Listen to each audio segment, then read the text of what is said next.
like Nicola said, the Bystander effect is something that lots of people haven't heard of, and I'd sort of heard it in passing. And I was listening to the radio and something came on, they talked a bit about it, and it sort of prompted me to look into it a little bit more.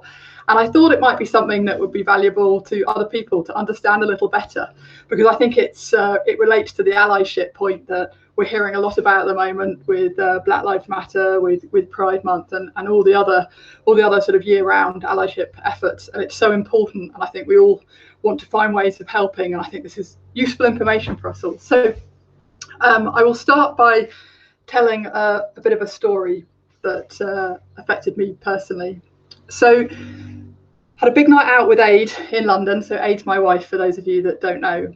She'd come down to meet me with London. We've been out with friends.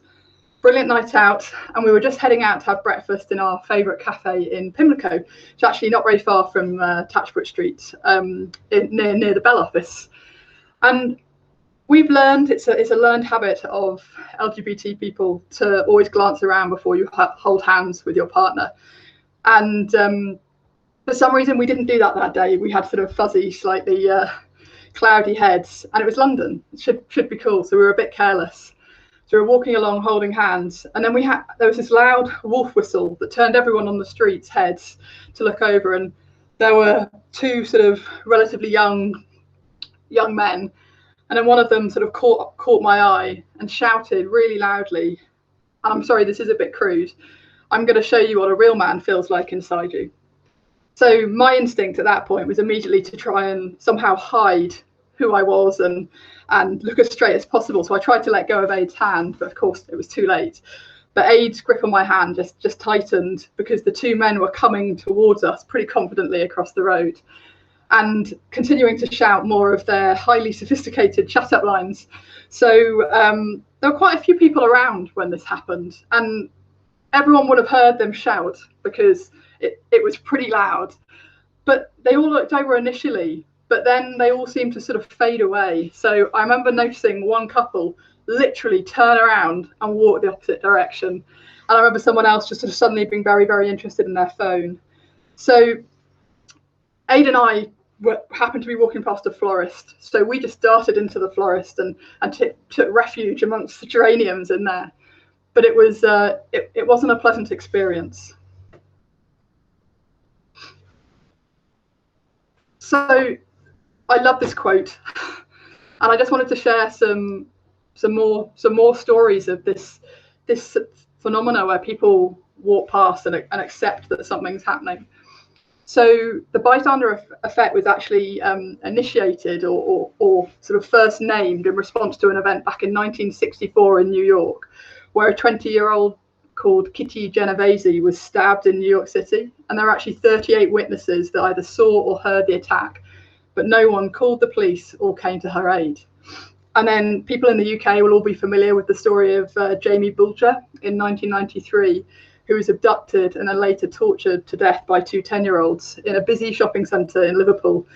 Again, there were 38 witnesses that later came forward that had seen them during the 4-kilometre walk from the shopping centre to near the railway, where they eventually did this horrible deed. Yet, despite them all saying they felt uneasy about that, no one intervened or reported their concerns. And then in 2017, you probably all remember the instance where a guy called David Deo, a Vietnamese-American passenger on a United airplane, was forcibly knocked unconscious and dragged out of his seat by security officers. And the only thing that anyone did was get out their phone to record it. No one intervened or tried to stop it. So bystanders aren't just people who fail to run at terrorists and with whale tusks and such likes. They're also the people that let the sexist, homophobic, or racist jokes pass by unchallenged. Little innocuous events, but you're still letting it pass, and that's still sending the message that your silence is acceptance, and that perpetuates that behaviour. Research has shown that men who committed sexual assault and weren't prosecuted believe that other men accept their behaviour as acceptable.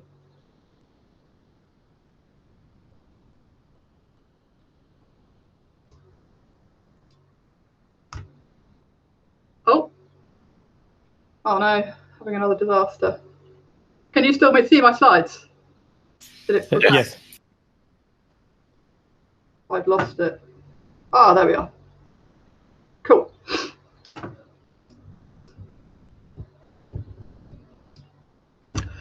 So why is it that we do or say nothing? So this is the bystander effect, which is defined as a social psychological theory that states that individuals are less likely to offer help to a victim when there are other people around.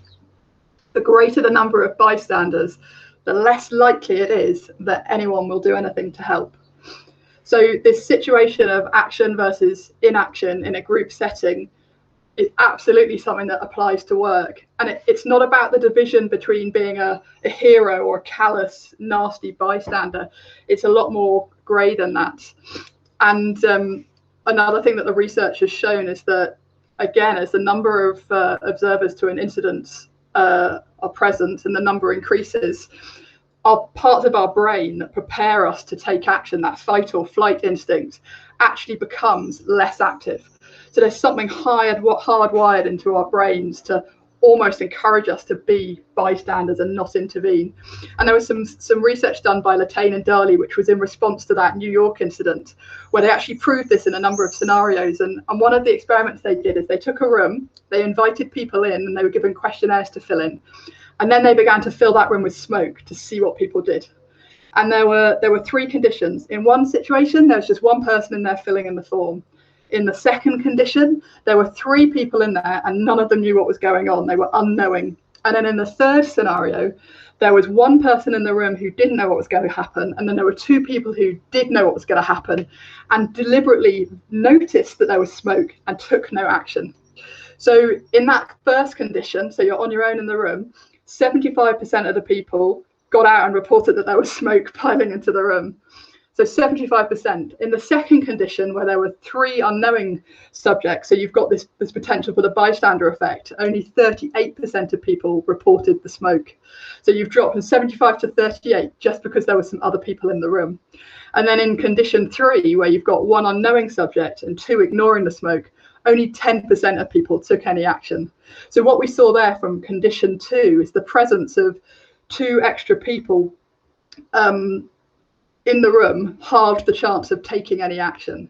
And furthermore, when they actually asked the people why they took no action, none of them attributed it to the presence of other people in the room. They called on other factors, so they didn't have that awareness that that was why they weren't acting.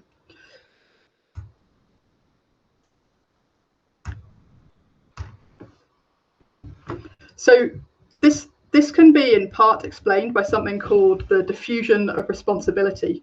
And this is about the taking responsibility versus action.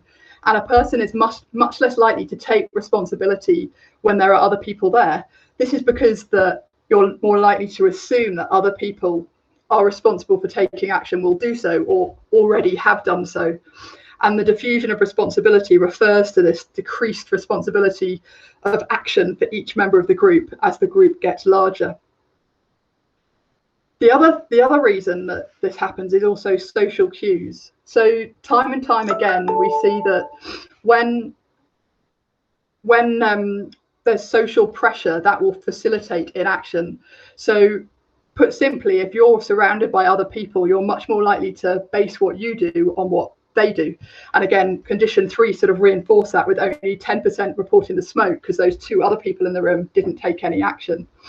And so how can we relate this all back to allyship? So many of us might avoid speaking out for fear that perhaps we've misjudged a situation. If it was that bad, wouldn't other people be doing something too? So you've got that situation where you're allowing the responsibility to do something fall on everyone else and then just following their lead.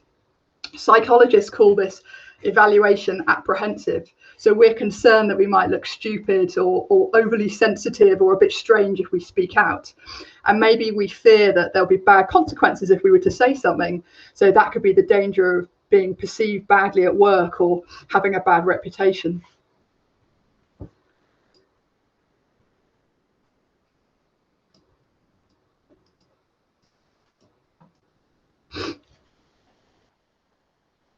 So another powerful quote from the great Martin Luther King.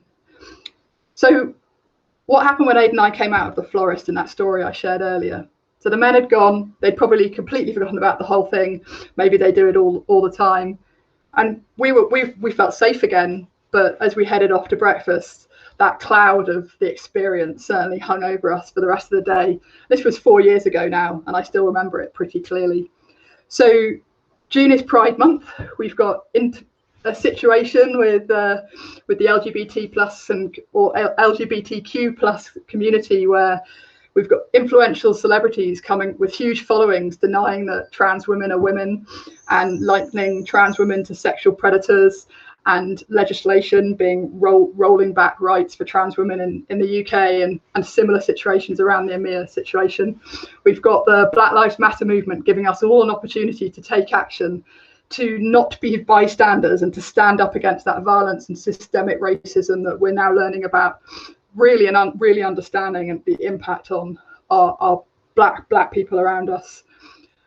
I genuinely believe that we're all good people. We all want to help, and I hope that by understanding a little more about the bystander effect, we might be able to avoid this situation that Martin Luther King is talking about in this quote.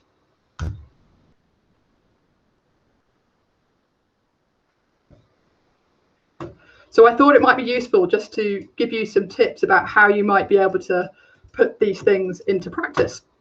So first of all, be aware of the bystander effect. I've just talked to you a little bit about how it's this sort of silent thing that's happening psychologically. We're not even aware of it, but now you are aware of it. It's a natural instinct we need to overcome. It's not cowardice or heartlessness, it's your nature. But if you're aware of it, you've got a much better chance of overcoming it. So when you feel those moments of hesitation or indecision, don't I say anything? Now you know what's happening. Maybe that will help push you to take that action. Another thing I think we can all do is being ready to act and to learn some basic skills to intervene. So it's been proved that people with first aid skills are more likely to help if someone is hurt. So the bystander effect is weaker in them when someone needs medical assistance. So we need to skill up. And one really easy thing that we can do is learn how to intervene nicely. Learn some lines that you could use in those situations.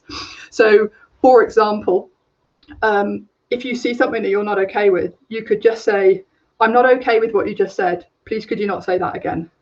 Or if you want to be a little bit stronger, "Hey, what you said is not okay," and then just move on. I think sometimes if you're feeling able, explaining can be really powerful, but you do need to be conscious of the situation, the power dynamics, how you're feeling. Are you cool and collected, or could things start to go wrong? And also, the goal here is not to shame or embarrass anyone, it's to drive understanding. So that's definitely something to bear in mind. One sort of thing to be aware of, a potential gotcha, is try not to use they statements, use I statements. You heard something that offended you. You're not intervening because it offended someone else, it offended you. Another thing to watch out for is humor. Something that I think we've all heard a bit about at the office is you hear a little joke and you all go say something. Actually, maybe what was just said genuinely was offensive. Quite often it's discriminatory, and that's not really a joke. And to say it is sets a different example, and it's actually a form of being a bystander. And sometimes if you see something really bad, of course, you may want to be a little bit more forceful. For example, why don't you just leave them alone? Or what you just said is simply not acceptable. Please do not do that. And there are loads and loads of resources to help you do that. And I'd say start practicing, try it out in safer spaces to develop your skills. The other thing is be an individual, be yourself. We all see ourselves as good people, but when we perceive ourselves acting, we often in our head do that when we're on our own. And the reality of the bystander effect and at work is we're often with other people, and something happens called de-individualization. And there's studies been done on this, which I'll skip past, but they're very, very interesting. But the upshot of that is that when we're reminded of who we are and what our good intentions are, we're much more likely to do the right thing and intervene. So again, when you feel that moment of hesitation or indecision, just remember who you want to be as an individual, who you want to be, and that's likely to encourage you to feel more confident to act. And lastly of all, build your understanding. This is absolutely building on all the messages that are coming out of Black Lives Matters, Pride Month, and all sort of allyship activities. Understanding is the starting place of being a great ally. There's so many resources out there. Read a book, listen to a podcast, and also check out the Go Allyship group. And that is everything that I was going to say. Thank you very much. Thank you, Bella. Okay. So any questions on this? I have one. Thank you for opening up, Bella. That was really, really cool. There are some things definitely there that I can reflect on even myself. The go/say something joke I do on like so regularly. And that's such a good point that, you know, I should be embarrassed that I do that. I should be ashamed. So there's some really good stuff there. One thing that I'm interested in was I really liked what you said about being ready and skilling up. And from your story, it sounded like there was also a kind of, there's a fear of physical violence and physical escalation in some of these cases, particularly in Europe where you have drunk lads on the street, if we take that example, or things like this. And the examples you gave were all kind of de-escalation techniques of, I'm not okay with this, things that you can't argue with. My biggest fear is how to handle it if it physically escalates.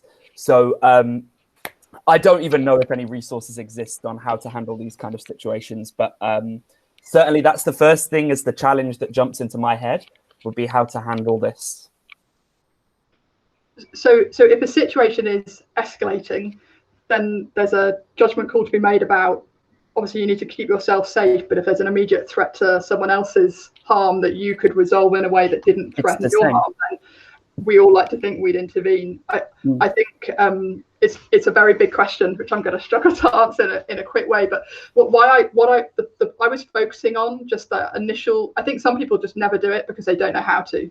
So I was trying to focus on that sort of level one, how to intervene. I think there's skills we can all learn to go further up the ranks, and people like, you know, the police are trained in doing that and have, you know, lifetimes building up that skill set. So I think, you know, skills of negotiation, knowledge, you know, helping people understand why it's not the right thing, are all the sort of things that we can leverage to be better at de-escalating bigger and harder situations. But let's talk about it offline, because it's a really interesting question. Yeah, cool. Thank you. Okay, thanks.